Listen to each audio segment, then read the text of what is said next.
বাবারে মাথার মধ্যে বাড়ি মারছে, গাড়ির মধ্যে ঘুষাইছে, আমার বাবারে মাজার মধ্যে মুর্শিদ আলম, আমার বাসা পিচুরিয়া, থানা জেলা টাঙ্গাইল। প্রথমে এটা হয়েছিল আমার চাচাতো ভাইয়ে আমার ফুবুর একটা জমি কিনা হয়েছিল, আমার আব্বা কিনেছিল আমার ফুবুর সম্পত্তি। এখানে 20 বছর ধরে এটা আমরা করে খাই, আমরা দখল করে খাইতেছি, এখনও খাইতেছি। ওই জমিটা উনি খারিজ করে ফেলাইছে। আমার ফুবুর সম্পত্তিটা হচ্ছে আমার দাদার সম্পত্তি। ওই দাদার সম্পত্তি কিন্তু ওনার নামে হচ্ছে, মামুনের আব্বার নামে রেকর্ড হয়েছে বলে রেকর্ড হওয়াতে ওই জমিটা মামুন খারিজ করে ফেলাইছিলেন ইনাম তালুকদারে দিয়ে। খারিজ করে ফেলানোর পরে আমাদের তো আমরা জমি এটা এখনও খাইতেছি, কিন্তু ভূমি অফিস থেকে ওনারা খারিজ করে দিয়েছে। দেওয়ার পরে আমার আব্বা তো জানতে পারছে, আমরাও গিয়েছিলাম ওইখানে যে খারিজ করে ফেলাইছে।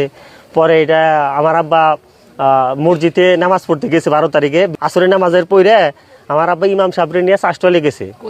এটা গালা আপনার আজমত আলীর চাষটল। ওইখানে দিয়ে বৈশা রয়েছে, বৈশা রাখার পরে চা খাইতেছে। চা খাওয়ার পরে ওইখান থেকে আমার আব্বা বলছে যে ইনাম তালুকদার আমার চাচা লাগে, উনি আমার জমিটা খারিজ করে দিছে। ওইখানে ইনাম তালুকদারের ছেলে রনি ওই পিছনে দাঁড়াইছিল যে আমার আব্বা কি করছে, জমি খারিজ করে দিছে, কে বলছে? হ্যাঁ, এটা বলার সাথে সাথে আমার আব্বাকে শুরুতে মাথায় জখম করে ফেলাইছে, এলো পাথারে ঘুষাইছে, শুধু মাথায় আঘাত করছে, হাঁটুতেও করছে। ওখানে একটা খাম ছিল, খুঁটি ছিল, খুঁটির সাথে ধাক্কা মারছে সজোরে। ধাক্কা মারার পরে আব্বার নাকদা রক্তক্ষরণ হয়, সেন্স হারাই ফেলে, জিবলা পর্যন্ত বেরিয়ে ফেলছিল। ওইখান থেকে টাঙ্গাইল মেডিকেল কলেজ হাসপাতালে নিয়ে যাওয়ার পরে ওইখানে ডাক্তারটাকে ঢাকা নিউরো সাইন্স হাসপাতালে রেফার করে।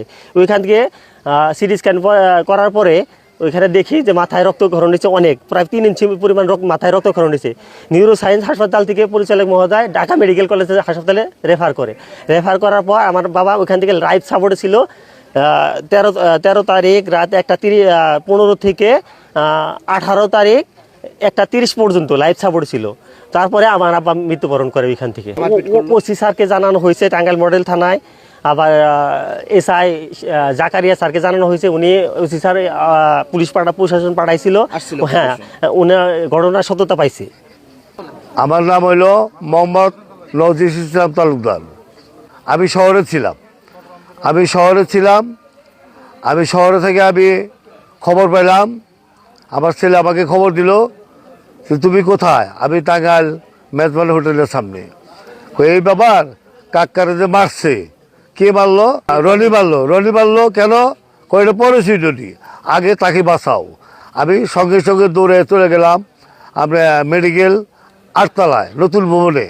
ওখানে যে আমার ভাইয়ের অবস্থান দেখলাম যে সিটে শোয়া, পাও আস্তে জববদ্ধ এবং কথাবার্তা বলে না, এবং কি তাকে সিলেকশন ইসিজি করানোর জন্য চেষ্টা করলাম যে তাড়াতাড়ি। আমি ডাক্তার সাহেব বললাম বুকের ইসিজিটা করেন, মাথায় কি সমস্যা? সে ডাক্তাররা বাচ্চা ডাক্তার তো ওই সিনিয়রদের তার সঙ্গে ফোনে যোগাযোগ করলো যে এই রুগী, তখন জুনিয়র যারা আছে তারা আসলো, আইসা আমাদের বললো রুগীর গার্জিয়ানকে। তখন বললাম আমি রুগীর ছোটো ভাই, কী করতে হবে? এরা আপনার ঢাকা নিয়ে যেতে হবে মেডিকেলে। আমি দেখেন মেডিকেলে না নেওয়ার তো এখানে একটা হ্যারাসমেন্ট হই, কষ্ট। মেডিকেলে নাও, ঢাকা অ্যাম্বুলেন্সে নিয়ে যাও, ওখানে লোকজন থাকতে হবে, অনেক ঝামেলা। আপনারা যদি এটা সামাল দিতে পারেন তাহলে ডাক্তার সাহেব এটা দেখেন, আপনি ভালো করে চিন্তা ভাবনা করে ব্যবস্থাটা এখানে রাখা যায় কিনা।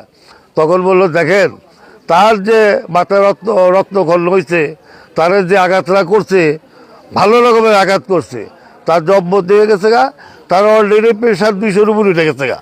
প্রেশার আমরা ইঞ্জেকশন দিয়ে নিয়ন্ত্রণে আনছি, তারপরও চেষ্টা করতেছি। আমরা বুকে ইসিজি করে দিতেছি। ইসিজি করানোর পরে যে এটা আপাতত কিনারি করতেছে না, পাওনা নয়, তাহলে এটা আবার ইসিজিটা করাবেন। আপাতত ইমার্জেন্সি হিসাবে জলদি আমরা তাকে ঢাকা মেডিকেলে আমরা টেস্ট করে দিতেছি, কাগজপত্র কমপ্লিট করে দিতেছি, আমরা সরাসরি ঢাকা মেডিকেলে দিয়ে যান। তখন আমি কী করলাম, আমার ছেলে করে ফোন দিলাম, ওরা বাড়িতে আসছে।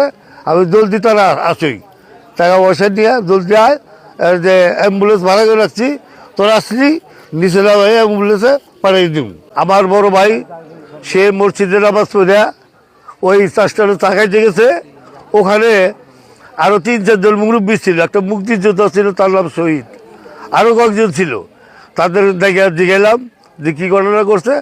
তখন তারা আমাকে বললো ওই বললো যে এই বাবা তোমার ভাইয়ে ওই চেয়ারে বসে চা খাইতে ছিল, ওই সাধারণ তালুকদারের নামে ওই কথাবার্তা বলতেছে যে সাধারণ তালুকদার আমার বাবার সম্পত্তি, সে আমাকে ভাইসটাকে কেমনি করে খারিজ করে দেয়।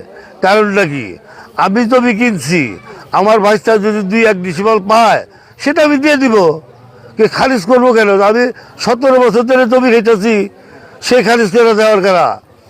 আবার মেন সাথে ইনাম তালুকদার প্রত্যেকটা টাইমে সর্ব টাইমে ওই ছেলের লগে উঠাবাসা করে এবং তারা যুক্তিদাতা আমার ফ্যামিলিটা রেখে সে ধ্বংস করছে। আমার বাবারে মাথার মধ্যে বাড়ি মারছে, গাড়ির মধ্যে ঘুষাইছে, আমার বাবারে মাথার মধ্যে লাথি মারছে, আমার বাবারে অজ্ঞান হয়ে পড়ে গেছিল। ঢাকা পিজি হসপিটালে আমার বাবার ট্রিটমেন্ট চলছে।